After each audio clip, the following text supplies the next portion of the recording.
हरिभक्तीपरायण दादा महाराज धनेगाव त्यांना साथ करतील कापसे गुरुजी धनेगाव।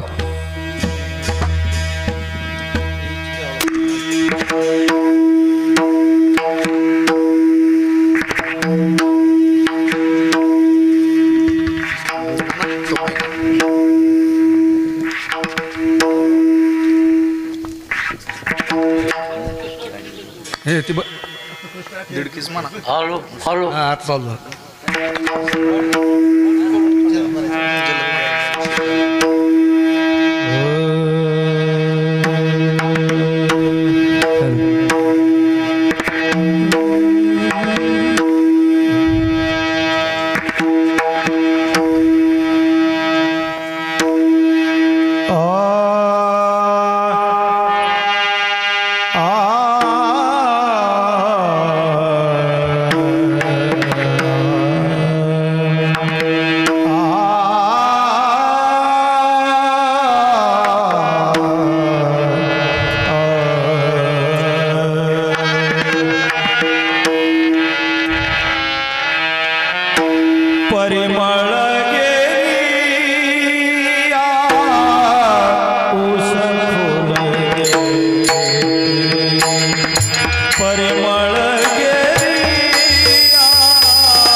परिमळ गेलिया ओस फूल देठी, परिमळ गेलिया ओस फूल देठी, आयुष्या शेवटी देह तैसा,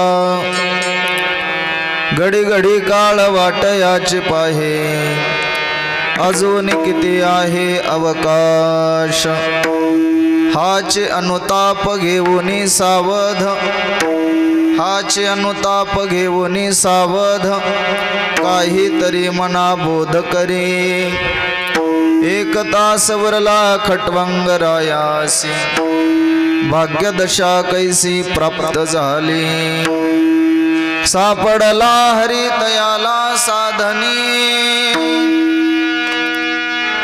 सापडला हरी तयाला साधनी, एका जनार्दनी हरि बोला, हरिमुखी गाता हरपली चिंता, त्यानाही मागुता जन्म घेणी, पांडुरंगा करू प्रथम नमन, पांडुरंगा करू प्रथम नमन, पांडुरंगा करू प्रथम नमन, पांडुरंगा करू प्रथम नमन, दुसरे चरण संतांची, दुसरे चरण संतांची, मोकळा करा दुसरे चरण संतांची. महायोग पेठे तटे भीमरथ्यां, वरं पुंडरीकाय दातुं मुनीन्द्रैः समागत्य तिष्ठन्तमानन्दकन्दं, परब्रह्मलिङ्गं भजे पाण्डुरङ्गं, कलावज्ञजीवोद्धरार्थावतारं, कलाकङ्कतेजोधिकामोदिवक्त्रम्, खलानिशवादापनोदार्हदक्षं, समाधिस्थमूर्तिं भजे ज्ञानदेवम्, अधिष्ठान जेथे प्रतिष्ठान देखा, तिथे जन्मला तो गुणातीत एका, जयाचे निनामे चुके जन्म व्यथा,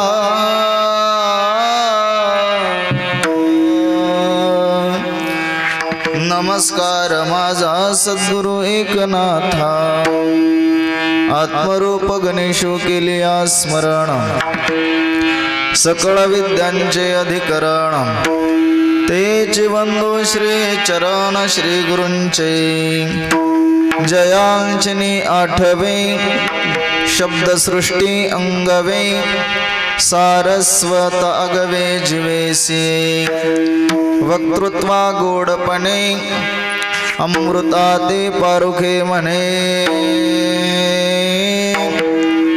रस होती उळंगणे अक्षरासी, भावाचे अवतरण अवतरविती खूण, हाताचडे संपूर्ण तत्वबोध, श्री गुरूंचे पाय, जय हृदय गिवसो निठाय, ते एवढे भाग्य होय उन्मेखासे, ते नमस्कार आता,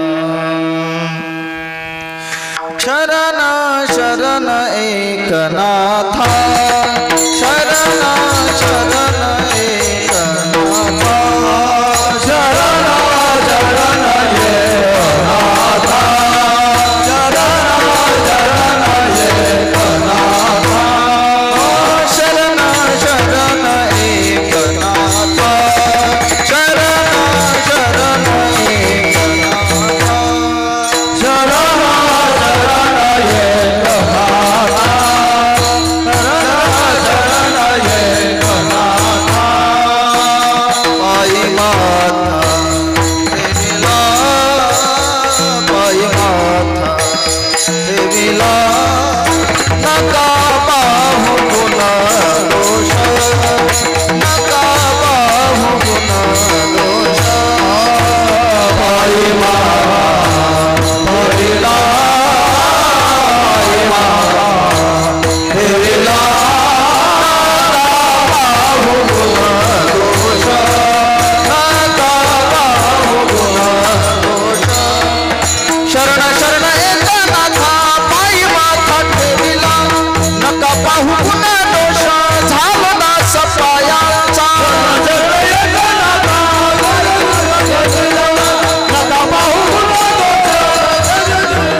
पायी माता ठेविला नका पाहू न दोष झालो दास पायांचा परिमळ गेली ओस फुल देठी आयुष्या शेवटी देह दैसा हरिमुखी गाता हरपली चिंता त्या नाही मागुता जन्म घेणे प्रस्तुत इको बंद करायचं प्राप्त प्रसंगी प्राप्त स्थळी कडक राहू द्या गेंद्या मौजे कानाडे बदण्या पवित्र पावन अशा भूमीमध्ये जगद्गुरु तुकोबर यांच्या पवित्र अशा चरण सान्निध्यात रुक्मिणी प्राण संजीवन जगदाधार पंढरीशी श्री पांडुरंग परमात्म्याच्या पवित्र अशा चरण सान्निध्यात चिंतना करता घेतलेला अभंग महाराष्ट्राच्या संत मांदेळीतील एक थोर संत पैठणी निवासी शांतीब्रह्म श्री संत एकनाथ महाराज यांच्या हरिपाठ ग्रंथातील 5 चरणाचा अभंग असून शांतीब्रह्म श्री संत एकनाथ महाराज या अभंगाच्या द्वारा मानवी देहाला प्राप्त झालेल्या प्रत्येक जीवात्म्याला एक उद्धाराचा संदेश देतात आणि मानवी देहाची नश्वरता या अभंगामधून सिद्ध करतात. विठाला विठाला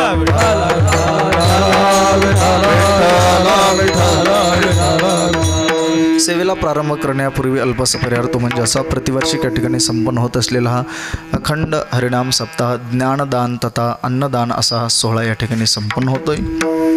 आणि यावर्षी माझ्याकडे आलेली ही सेवा समस्त हा साखरे परिवार आदरणीय हरिभक्तीपरायण आमचे शिवाजी नाना साखरे यांनी फोन केला. आमचे गुरुबंधू मृदंग सम्राट ऋषिकेश महाराज डोंगरे यांनी संपर्क केला आणि ही सेवा स्वीकारण्याचा योग आला. या सेवेसाठी उपस्थित सर्वच गावातील महिला मंडळ भाविक मंडळी बाहेरगावची सर्व गुणवान मंडळी आत्ताच ज्यांनी गोड अशी चाल म्हटली असे भजन सम्राट आपल्या परिसराचा वैभव दादा महाराज गुजर हरिभक्तीपरायणचे कापसे महाराज आवरगावकर आमचे बाबासाहेब महाराज जगताप बाप्पा आहेत आदी करून सर्वच भजनी मंडळी तुमच्या चरणी प्रणाम. कार्यक्रमाचे सर्वस्व असणारे आमचे आबा देखील आहेत ऋषी महाराजांचे वडील आहेत आणि आमचे पुंडलिक महाराज शिराळेकर त्यांनाही धन्यवाद. बऱ्याच दिवसांनी दर्शन झालं आनंद वाटला. या ठिकाणी श्रीमद भागवत कथा संपन्न होत आहे आणि विजेच्या निमित्ताने या ठिकाणी संपन्न होत असलेला हा अखंड हरिनाम सप्ताह खरोखर धन्यतेस आपण सर्व पात्र आहात. कार्यक्रम किती छोटा आहे मोठा आहे हे नसून किती श्रद्धेने आपण करता याला महत्त्व असतं. या सेवेसाठी ज्यांची उपस्थिती आहे असे आमचे लहानपणापासूनचे आमच्यावर ज्यांचं अत्यंत स्नेह असे संबंध आहेत असे हरिभक्तीपरायण आत्ताच ज्यांची नियुक्ती झालेली आहे काशीच्या पीठावर असे श्री हरिभक्तीपरायण शिवरुद्रानंद सरस्वती महाराज आदरणीय उर्फ आपल्या परिसरातले रवी महाराज आदरणीय महाराजांची उपस्थिती आहे. त्यांनाही कोटी कोटी प्रणाम आहेत. लहानपणापासून आमचा अत्यंत स्नेहाचा जिव्हाळ्याचा संबंध आहे आणि एवढा बदल झालेला दिसला आनंद वाटला. सर्व संसाराचा त्याग केला म्हटले आता गणेश महाराज आणि खरोखर विठले हे चित्त प्रपंचापासून व मनते मनी बैसलेसे एक दिवस ही अवस्था आपल्या जीवनामध्ये प्राप्त झाली पाहिजे. गोड असा अभंग आहे गोड अशी साऊंड सिस्टीम आहे असा मोकळा राहू द्या थोडासा मोकळा असा. शांतीब्रह्म संत एकनाथ महाराजांचा हा अभंग आहे. अनाथाचे नाथ शांतीचे प्रतीक शांतीचे द्वेतक शांतीचे आदर्श पुतळे. हल्ली समाजामध्ये भौतिक सुबत्ता भरपूर वाढली कोणाकडे काही कमी नाही पण मानव हा खऱ्या अर्थाने शाश्वत शांतीपासून शाश्वत सुखापासून समाधानापासून वंचित झालेला आहे. सगळे माणसाकडे परंतु आतून चिंत्या रोग लागलाय प्रत्येकाला. हा फक्त म्हणायचंय आता आणि चिंतीने पावलो विसावा वरून म्हणायचंय पण आतून प्रत्येकाला चिंत्या रोग लागलाय समाधान नाही. म्हणून शांती म्हटलं की पैठण निवासी शांती ब्रह्मसंत एकनाथ महाराजांची प्रतिमा आपल्या डोळ्यासमोर येते. महाराज समाजाला या संतांच्या विचाराची या आध्यात्मिक रूपी ज्ञान मंदिराची अत्यंत गरज आहे. या धर्मपीठाची गरज आहे. या उगवत्या पिढीला संतांचे विचार महापुरुषांचे देशभक्तांचे क्रांतिकारकांचे विचार अत्यंत आवश्यक आहे. भारत देशाला लागलेला सर्वात मोठा कलंक म्हणजे व्यसन आणि फॅशन आणि हा डाग पुसून काढायचा असेल माझ्या भारत देशातला तरुण युवक क्वालिफाईड होऊन जरूर शिका सुशिक्षित बना पण सुशिक्षित बनून आपल्या भारत देशातला तरुण युवक एक सुसंस्कारित सदाचारी आणि चारित्र्य संपन्न युवक घडवा असं वाटत असेल तर या संतांच्या विचारांची गरज आहे मला। याच शुद्ध हेतूने आपल्या परिसरामध्ये अनाथाचे नाथ, शांतीचे प्रतीक, शांतीचे द्वेतक, शांतीचे आदर्श पुतळे, शांती ब्रह्मसंत एकनाथ महाराजांचं मंदिर भव्य दिव्य असं उभारत आहे साळेगावच्या भूमीमध्ये, साळेगाव सातेफळ रोडला। गेल्या वर्षीच मी सांगितलं होतं आणि यावर्षीसुद्धा नाथषष्ठीचा भव्य दिव्य असा त्या ठिकाणी सप्ताह संपन्न होणार आहे। पुन्हा राहील किंवा लक्षात म्हणून आत्ता प्रारंभालाच हे सर्व सांगून टाकतो। यंदा 30 मार्च ते 6 एप्रिल या कालखंडामध्ये भव्य दिव्य असा त्या ठिकाणी ज्ञानदान आणि अन्नदानाचा सोहळा संपन्न होणार आहे। 2 सत्रामध्ये कीर्तन आहेत, सकाळी 10 ते 12 आणि संध्याकाळी 7 ते 9। गेल्या वर्षी मोठी मोठी मंडळी होती ढोक महाराजी, यंदासुद्धा पहिल्या दिवशी 6 ते 8 30 मार्च रोजी हरिभक्तीपरायण अर्जुन महाराज लाडगुरुजी आहेत। दुसऱ्या दिवशी 7 ते 9 महाराष्ट्रातील सुप्रसिद्ध कथाकार कीर्तनकार आमचे स्नेही भावरत्न समाधानजी महाराज शर्मा यांचं कीर्तन आहे। तिसरा दिवस आमचे स्नेही योगेश बाप्पा इंगळे उस्मानाबादकर यांची सेवा आहे। चौथा दिवस हरिभक्तीपरायण प्रसिद्ध कीर्तनकार प्रकाश महाराज साठे यांचं कीर्तन आहे। त्या दिवशी मृदंग महामेरू महाराष्ट्रातील आमचे गुरुबंधू भरत महाराज पठाडे हे देखील येणार आहेत। मृदंग महर्षी पंडित गुरुवर्य केशव गुरुजी जगदाळे यांचीसुद्धा उपस्थिती असते गुरुजींचीही। आणि 5वा दिवस शांतीब्रह्म संत एकनाथ महाराजांचे 14वे वंशज की ज्यांच्या हस्ते या मंदिराचा भूमिपूजन सोहळा गेल्या वर्षी संपन्न झाला, असे पूज्य वंदनीय गुरुवर्य योगीराज महाराज गोसावी पैठणकर यांचं कीर्तन 9मीला होणार आहे। आणि पुन्हा हरिभक्तीपरायण वारकरी फडकरी संघटना श्री क्षेत्र पंढरपूर रामानाचार्य प्रति डोक महाराज हरिभक्तीपरायण रामानाचार्य नामदेव महाराज लबडे पंढरपूरकडे यांची सेवा होणार आहे। आणि 5 एप्रिलला संध्याकाळी जोग महाराज वारकरी शिक्षण संस्थेचे अध्यक्ष तथा परीक्षक गुरुवर्य आदरणीय संदीपान महाराज हासेगावकर यांची सेवा होणार आहे। आणि या कार्यक्रमाची सांगता संस्थांच्या नियमाने काल्याच्या कीर्तनाने माझ्याच कीर्तनाने सांगता होणार आहे। म्हणून तुम्हा सर्व परिसरातील गुणवान मंडळाला एक सेवा द्या। गेल्या वर्षी आला नाही तुम्ही या तर खरं ना, तिथं बघाय तरी नाथ महाराजच्या दरबारात नाही आपल्याला षष्टीला पैठणला जाता झालं तर आपल्या परिसरातच इथंच नाथषष्ठीचा सोहळा आहे। महाराज नाथषष्ठीचं कीर्तन 31 मार्चला गुरुवर्य महंत भगवान महाराज ओरगावकर यांचं कीर्तन सेवा संपन्न होणार आहे। 31 मार्चला नाथषष्ठी येते। नाथषष्ठी दिवशी यावर्षी 1000 माणसांची पुरणपोळीची पंगत आहे। पुरणपोळी, तूप, दूध। गेल्या वर्षी सहज भगवान महाराज म्हटले नाथांना पुरणपोळीचा नैवेद्य असतो, कोणी एखादी पंगत केली तर बरं होईल। वसंतदादा पारखे साळेगावचे उठले म्हटले पुढच्या वर्षी माझी पुरणपोळीची पंगत राहील। म्हणून भव्य दिव्य असा त्या ठिकाणी संपन्न होणार आहे। म्हणून नाथ महाराजांचाच मी अभंग घेतलेला आहे। 1 तास मी गोड तुम्हाला चिंतन सांगणार आहे, लक्ष देऊन ऐका। शांतीब्रह्म संत एकनाथ महाराजांचा अधिकार जो आहे, आपल्या महाराष्ट्रातला वारकरी संप्रदाय ज्ञानोबा तुकोबा आणि एकोबाचं नाव घेतल्याशिवाय कधीच परिपूर्ण होऊ शकत नाही। महाराष्ट्रीयन साधक परराज्यात गेला शंकराचार्यांकडे, आद्यगुरु शंकराचार्य, आणि त्यांना हात जोडले, माझ्यावर कृपा करा, बोध करा। शंकराचार्याने त्याला उत्तर दिलं, तू महाराष्ट्रातून माझ्याकडे आलाच कशाला? कारण महाराष्ट्रामध्ये कोण कोण आहेत? ज्ञानेशम ज्ञानमूर्तिम च साक्षात प्रेमस्वरूपिणाम नामदेवम च दयामूर्तिम नाथम वंदे पुनः पुनः वैराग्यस्य परामूर्ति देहुक्षेत्र निवासिनाम तुकाराम महाराष्ट्रस्य भक्तराज चतुष्टकम। वैराग्याचे महामेरू जगद्गुरु तुकोबर आहेत, प्रेममूर्ती संत नामदेवराय आहेत, ज्ञानाचा सागर ज्ञानोबर आहेत आणि ज्यांचं अंतकरण दयेने ओतप्रोत भरलेलं आहे या भूत प्राणी मात्रांविषयी असे शांती ब्रह्मसंत एकनाथ महाराज आहेत। असे महापुरुष सोडून तू माझ्याकडे आलाच कशाला? म्हणून ज्ञानोबा तुकोबा आणि एकोबाचं नाव घेतल्याशिवाय महाराष्ट्रातला वारकरी संप्रदाय कधीच परिपूर्ण होऊ शकत नाही। काय आहे नाथ महाराजांचा अधिकार? महाराज मराठी साहित्यासाठी, मराठी भाषेसाठी 60 ते 70% लिखाण एकट्या संत एकनाथ महाराजांचं आहे। एवढा एकनाथ महाराजांचा आपल्यावर उपकार आहे। महाराज 60 ते 70% लिखाण एकट्या एकनाथ महाराजांचे। म्हणून हा हरिपाठ सुद्धा नाथ महाराजांचा आहे। आपल्या संप्रदायामध्ये 2 हरिपाठाला अत्यंत महत्त्व, एक माऊलींचा हरिपाठ आणि एक नाथांचा हरिपाठ महाराज।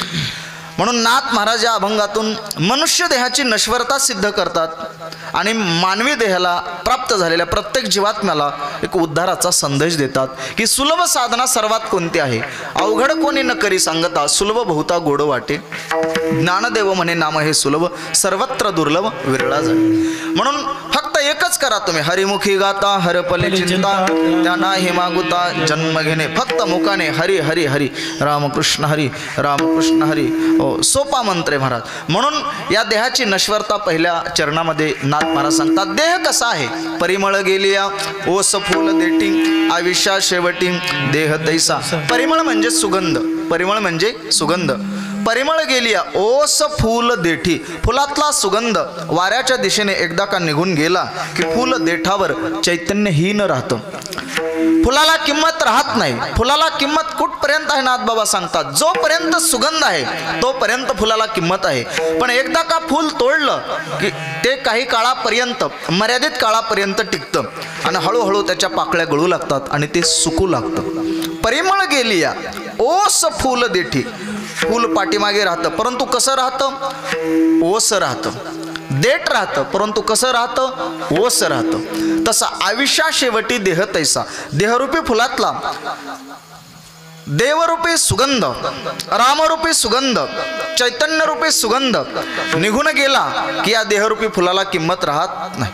सगळे म्हणतात उचला, वास यायलाय, थोडा लेट झाला तर सडून जाईल, हो ही विटून जाईल, याची घाण सुटन, याला उचला लवकर, शरीराला म्हणतात.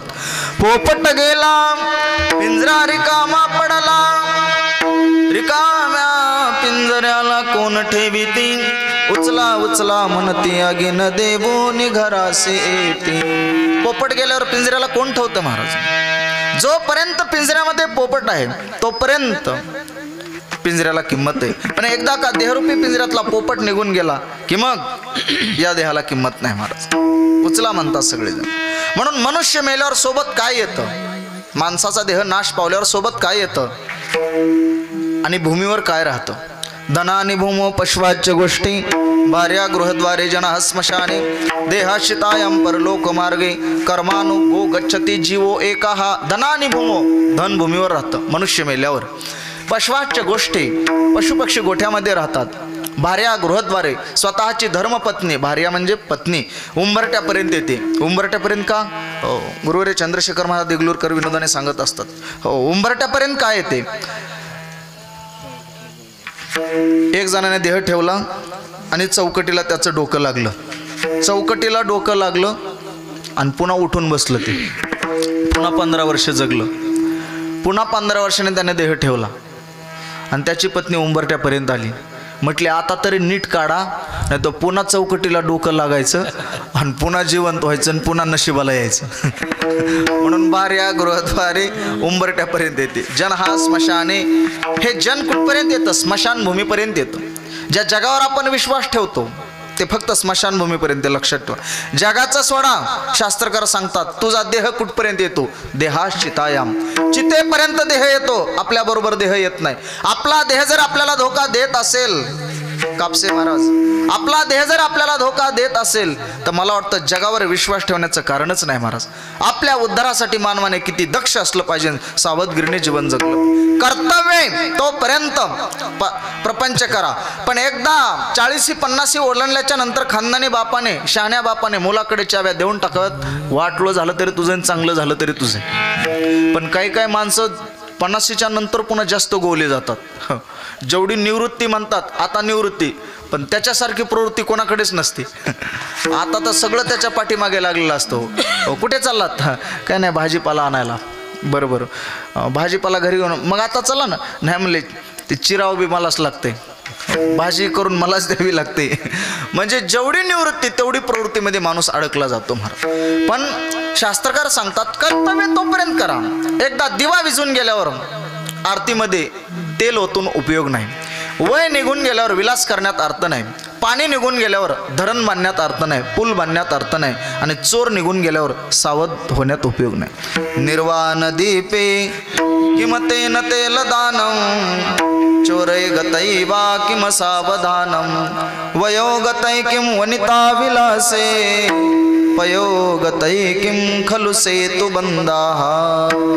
निर्वाण दीपे किम तेन तेल दानम, दिवा विझून गेल्यावर आता आरतीत तेल ओतून उपयोग नाही. वयो गतै किम वनिता विलासे, वय निघून गेल्यावर प्रपंचामध्ये विलास करण्यात अर्थ नाही महाराज. पयो गतै किम खलु सेतु बंदाः, पाणी निघून गेलं आणि म्हणायला लागला आता धरण बांधतो, आता नको. पावसाळा लांब आहे तोपर्यंतच मॅनेजमेंट कर पाण्याची. पाणी अडवा, पाणी जिरवा. नदी व्हायला लागली म्हणाला आता पूल बांधतो. आता शक्य होणार. गाडी निघून गेल्यावर हात करून उपयोग नाही. तसं चोर आहे गतई वा किंवा सावधानम. चोर निघून गेल्यावर सावध होऊन उपयोग नाही.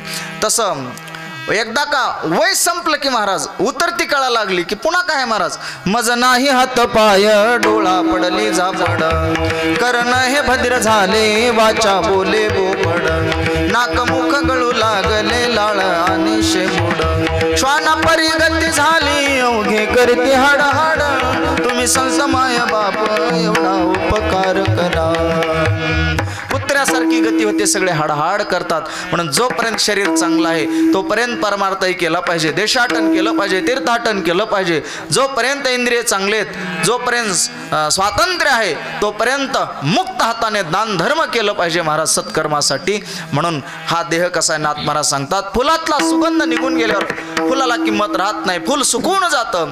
तसं देहरूपी फुलातला परमात्मा निघून गेल्यावर या शरीराला पुन्हा काहीच किंमत राहत नाही महाराज. ज्ञानोबरांची ओवी आणि नाथ महाराजांचं प्रमाण अगदी एकच आहे बघा. नाथ महाराज काय सांगतात, परिमळ गेलिया ओस फूल देठी आविष्या शेवटी देह तैसा. तैसा म्हणजे पूर्वार्धात जो दृष्टांत दिला, पूर्वार्धात जो सिद्धांत सांगितला, आयुष्या शेवटी देह तैसा हा दृष्टांत आहे महाराज. तैसा म्हणजे फुलासारखा.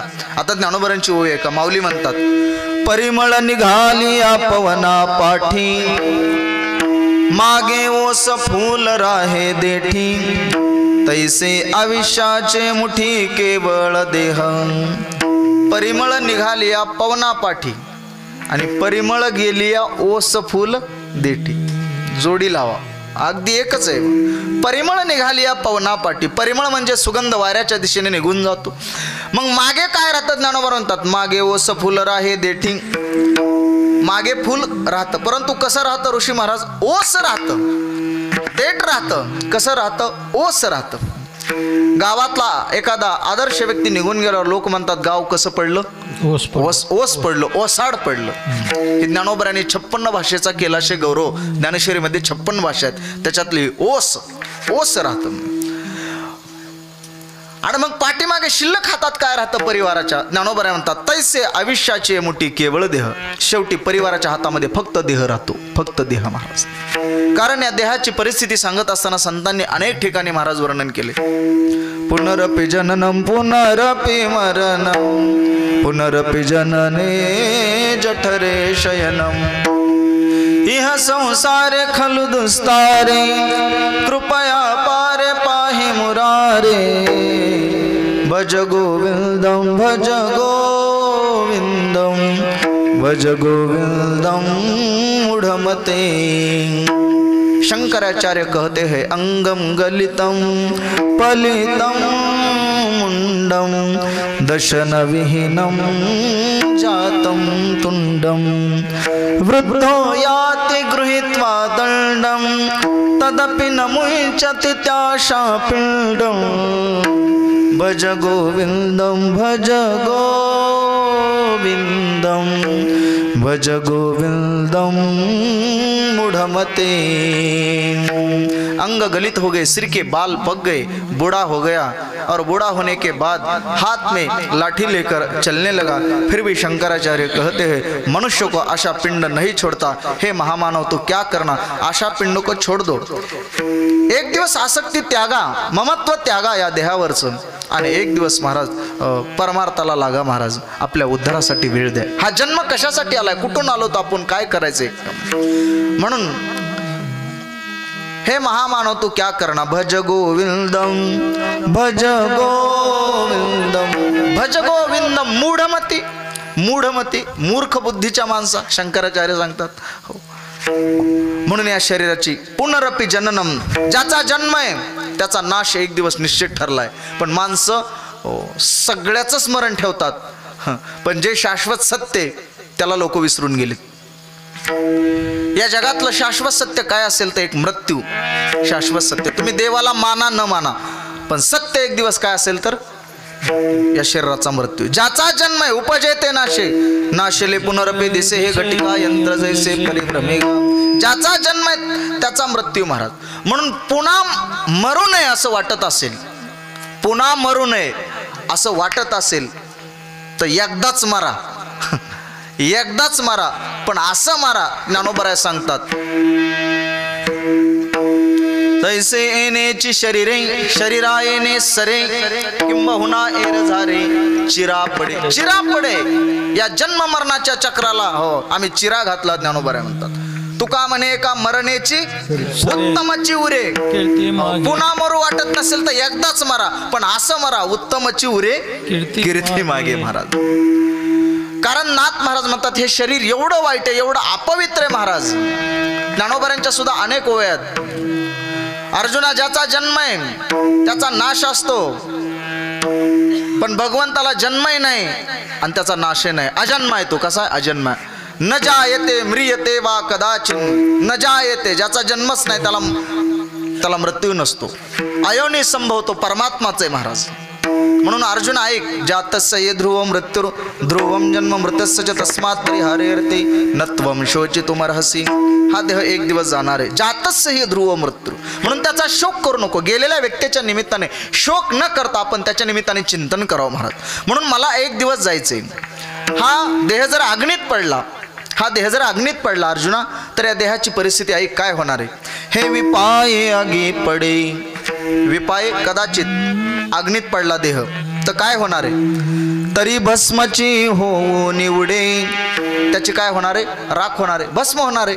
आणि शहाण्या माणसानं अग्नीपासून चुकावण्याचा प्रयत्न केला तर पुढे अर्जुना काय होणार आहे. ऐक या शरीराची परिस्थिती. जाहले श्वानावर पडे तरी ते विष्ठा. कुत्र्याची विष्ठा होणार आहे. हा देह पुन्हा काय होणार आहे. कुत्र्याची विष्ठा. हो एक साधक म्हटला शहाणा हो मी अग्नीपासूनही चुकावण्याचा प्रयत्न करतो आणि कुत्र्याच्या तावडीत आपलं शरीर जाऊ देत नाही. ज्ञानोबराय म्हणतात शहाण्या माणसाने किती प्रयत्न केला, या दोन गोष्टीला चुकवण्याचा प्रयत्न केला तरी माऊली म्हणतात अर्जुना ऐक शेवटी हा देह कीटकांचा खाद्य बनेल. या चुके दोन्ही काजा वर सांगितलेलं होईल. तरी होय कृमींचा पुंजा कीटकांचा खाद्य होईल. हा परिणामो कपिध्वजा कश्मलुगा. अर्जुना असा हा देहाचा परिणाम वाईट आहे. म्हणून आपण नित्य जीवनामध्ये ज्याचं स्मरण केलं पाहिजे. उठल्याबरोबर आपण पहिलं दर्शन कोणाचं घेतलं पाहिजे तर काळाचं घेतलं पाहिजे. मला वाटतं देवाचं दर्शन घेण्यापेक्षा काळाचं दर्शन घ्या. काळाचं जर रोज नित्य स्मरण झालं तर तो काळ पुन्हा आयुष्यभर जायच्या टायमाला तुमच्यापर्यंत येऊ शकत नाही. भगवान परमात्मा असेल म्हणून काळाला आठवा. देवाला आठवण्यापेक्षा मी उलट सांगत असतो देवाचं स्मरण करण्यापेक्षा काळाचं चिंतन करा, मृत्यूचं चिंतन करा. आयुष्यात तो माणूस वाम मार्गाने कधी जाणार नाही आणि त्याचा पाऊल कधी वाकडा पडणार. मरण विसरू नका. आपण मरण विसरून गेलोत म्हणून आपण भ्रमिष्ट झालोत. कसंही वागायला लागले. आपल्याला वाटतं मरायचंय का नाही. लोकांना म्हणलं चला की कीर्तनाला. हो मराय फुरसत नाही कीर्तनाला मराय फुरसत नाही. मरण तुला विचारून येणार आहे. नित्य स्मरण कशाचं केलं पाहिजे. राम राम स्मरा आधी लाहो करा गाठ घाला मुळबंदी सांडावा उगिया उपाधी लक्ष लावून राहा गोविंदिगा. राम राम स्मराधी राम राम स्मराधी.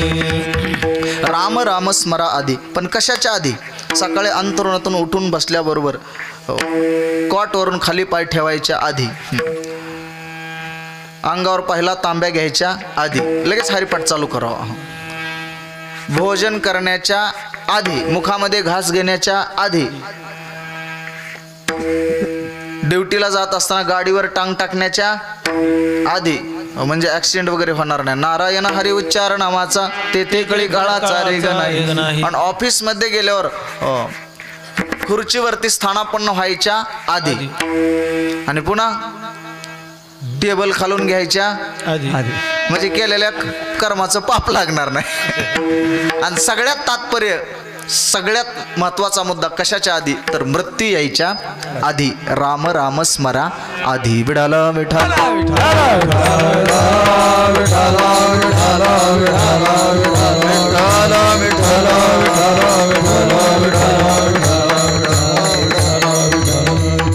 म्हणून या शरीराविषयी अनेक संतांचे अनेक प्रमाण आपल्याला देता येतील. सर्व संतांनी हे शरीर किती नासकय कुचकय सडकय अनेक सांगितलेले. तुकोबराचा एक नाटाचा अभंग आहे. जर कोणी प्रश्न विचारला या जगात सर्वात अपवित्र वस्तू कोणती असेल, किंवा MPSC UPSCला कुठे एखादा प्रश्न आला अध्यात्मातला, तर पोरं आम्हाला फोन करते, जोगदंड महाराज याचं उत्तर काय आहे म्हणून. म्हणून जर कोणी असा कुठे प्रश्न आला, सर्वात अपवित्र वस्तू कोणती या जगामध्ये, सर्वात अपवित्र म्हणतो बरं का, तर डोळे झाकून उत्तर द्यायचं. डोळे झाकून त्याचं आन्सर लिहायचं. काय की माणसाचं शरीर सर्वात अपवित्र काय असेल तर माणसाचं शरीर. बघा आमचे ऋषिकेश महाराज गोड मृदंग वाजवतात. ते जे कातड आहे ना मृदंगाचं, ते कातड कशाचं आहे? शेळीचं असेल, बकऱ्याचं असेल. 6च महिने जगतं बिचार, पण किती परोपकार करून जातो. 6च महिने जगतंय ते बकरं, पण आपलं कातड मृदंगाला देऊन जाते.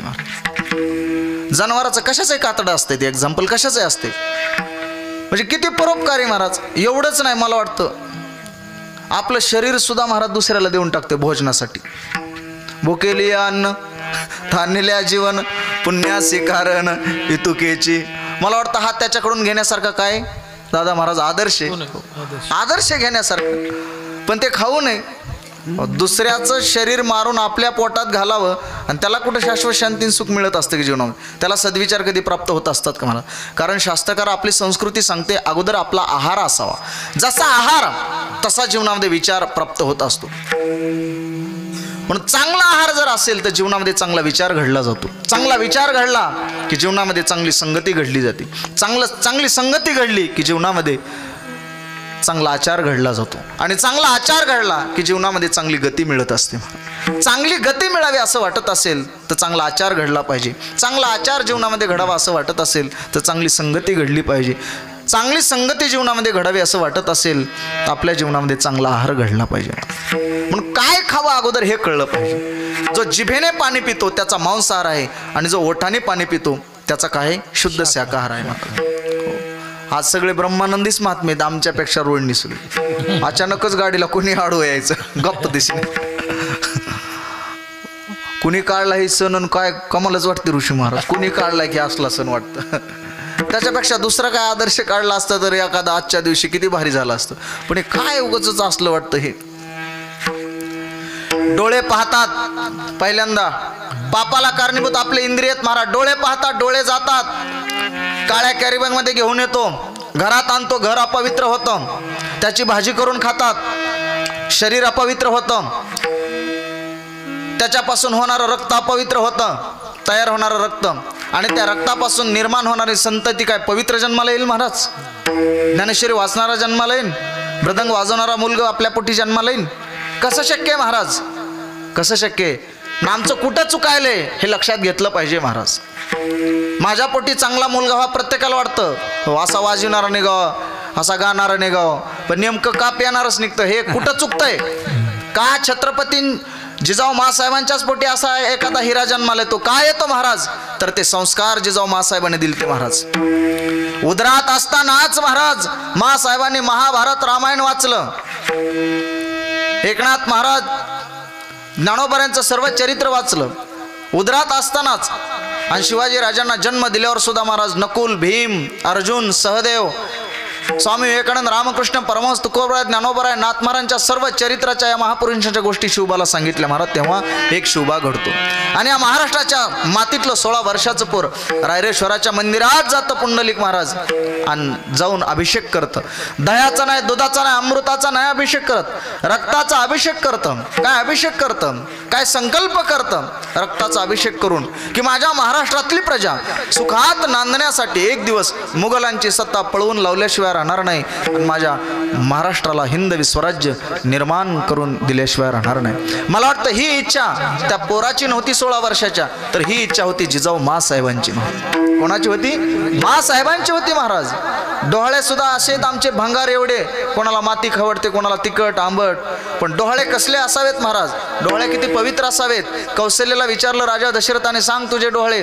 कैकेयीला विचारलं, सांग तुझे डोहाळे. कैकेयीच्या महालात गेल्यावर त्या राणीने सांगितलं, मला एकच वाटतंय, मोठ्या मुलाला वनवासात पाठवा आणि लहान मुलाला गादीवर बसवा. अगं हा अधर्म आहे, त्याचा दोष माझ्या डोक्यावर द्या म्हणली, तुम्हाला पाप लागणार नाही. सुमित्रेला विचारलं, तुझे डोहाळे सांग. सुमित्रेने सांगितलं, माझे डोहाळे एकच आहेत, बास तुमच्यासारख्या महापुरुषांची पतिराजांची नित्य चरणाची सेवा घडावी हीच माझी इच्छा आहे, स्वामीची सेवा घडावी. आणि कौशल्याला विचारलं, सांग तुझे डोहाळे काय आहेत? कौशल्याने सांगितलं, आणि रे धनुष्य मारीन रावणा, लंका विभीषणा देईन मी, अंगा जामवान सुग्रीव या योद्ध्यांना बोलवा, ताबडतोब समुद्र बुजवा, पायवाट करा, आणि मी लंका विभीषणाला देईल, रावणाला मारून टाकेल. हे डोहाळे महाराज. तुमच्यावर अवलंबून आहे पुढची पिढी कशी घडवायची महाराज, तुमच्यावर अवलंबून आहे. 8 वर्षाचा शिवबा होता, शिवनेरीच्या दारात खेळत होता.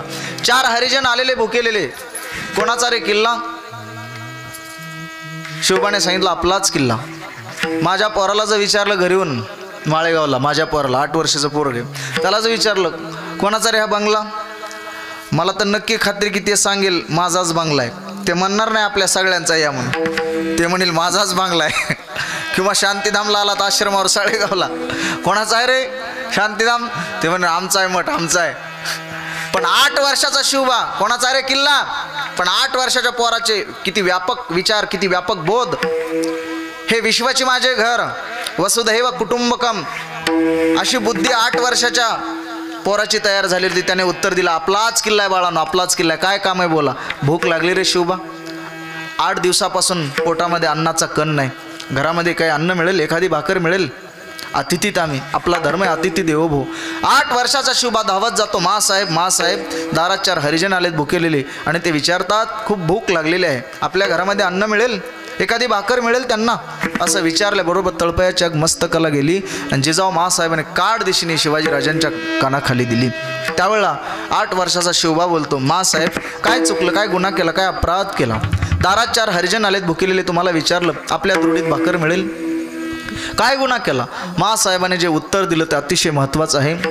जिजाऊ मासाहेब म्हणतात, शिवबा तू अजून माझ्या दुधाच्या उपकारातून उपकृत नाही होऊ शकला, तू अजून माझ्या दुधाची परतफेड नाही करू शकला. तू मला न विचारता दारात आलेल्या अतिथींना जर घरात घेऊन आला असताच आणि दुर्डीतली भाकर त्यांना खाऊ घातली असती तर माझ्या दुधाचा पुरुषार्थ समजला असतो. हे संस्कार ते एका मातेने महाराज दिलते, म्हणून हे अशी लेकरं घडत असतात.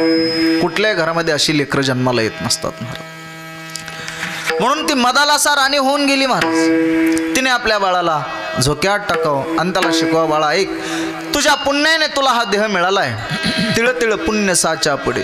अनेक जन्मातलं तिळतिळ पुण्यात संचय झाला आणि तुला हा देह मिळालाय. तू कोबऱ्या म्हणतात ना, किती लांबून आलो तो आम्ही, दुरोनी आलो मी गा, दुःख झाले दारुणा, यावया येथ बरी, होते हेची कारण, दुर्लभ भेटी तुम्हा, पायी झाले दर्शन, विनवितो तुका संता, विनवितो तुका संता, दोन्ही कर जोडून, दोन्ही कर जोडून, दाते हो दान करा, जाते पंढरपुरा, न्याम जाते खबरी, सोयीरा.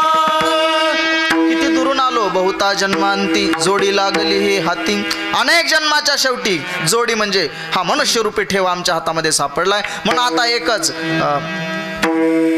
दरी पांडुरंगी मनुष्य देह ऐसा ठाव, दरी पांडुरंगी भाव. ती मदालासा राणी आपल्या बाळाला झोक्यात टाकते आणि त्याला शिकवते, ऐक रे बाळा, हा देह पुन्हा नाही, म्हणून लक्षात घे, या देहावर प्रेम करू नको. देहाची आसक्ती ममत्व एक दिवस सोडून दे आणि भक्ती ज्ञान वैराग्याच्या माध्यमातून त्याला गाणं गायची आणि त्याच्यावर बोध होईल, त्याला वैराग्य विरक्ती प्राप्ती होईल असं गाणं गायची. म्हणून ज्ञानोबरांनी कोणाचंही वर्णन केलं नाही, पण तिच्यावर एक प्रकरण तयार केलं माऊलींनी. त्या प्रकरणाला म्हणतात मदालासा प्रकरण. एवढं गोड आहे महाराज, रोज ते वाचा. 2-3च अभंग आहेत पण खूप मोठे मोठे आहेत. तेवढे वाचा, रोज सकाळी वाचा, आणि ते वाचल्यावर नक्की जीवनामध्ये वैराग्य प्राप्त झाल्याशिवाय राहणार नाही महाराज. वाचा ते. आपल्या आईने बाळाला काय उपदेश करावा महाराज. प्रत्येक आई वडिलांना वाटतं माझ्या मुलाचं चांगलं व्हावं, पण that is a definition of चांगुलपणा. चांगलं कशाला, बरोबर काय कशाला म्हणतात हेच कळत नाही. फक्त गाडी, बंगला, प्रपंच हे तर करायचेच, हे करू नका असं नाही सांगितलं संतांनी, पण हे करा. पण हे करत असताना याच्यामध्ये अडकून राहू नका, अलिप्त राहा. जगाला दिसावं संसारिक करतेत महाराज, पण मन त्याच्यामध्ये अडकू देऊ नका. आपल्या इंद्रियांच्या वाट्याला आलेला व्यवसाय ते इंद्रिय करत राहतील. तू कोबऱ्याचा एक अभंग आहे, आला भागा सितो करी व्यवसाव. माझ्या इंद्रियांनो, तुमच्या वाटेला आलेला व्यवसाय करत राहा, पण परी राहो भाव तुझ्या पायी. कारण काय चाले तुम्ही बांधले दातारा. देवा, तूच हे विश्व निर्माण केलं, तूच आम्हाला बांधलंच, म्हणून ते इंद्रिय त्यांचं काम करत राहतील, पण माझा भाव मात्र तुझ्या चरणावर नित्य आहे. म्हणून ती बाळाला शिकवते, बाळा ऐक. तिचा आदर्श आपण घेतला पाहिजे. सत्ययुगातल्या आईच्या हातामध्ये पाळण्याची दोरी होती मदालसीची, आणि कलियुगातल्या आईच्या हातामध्ये टीव्हीचा रिमोट आहे.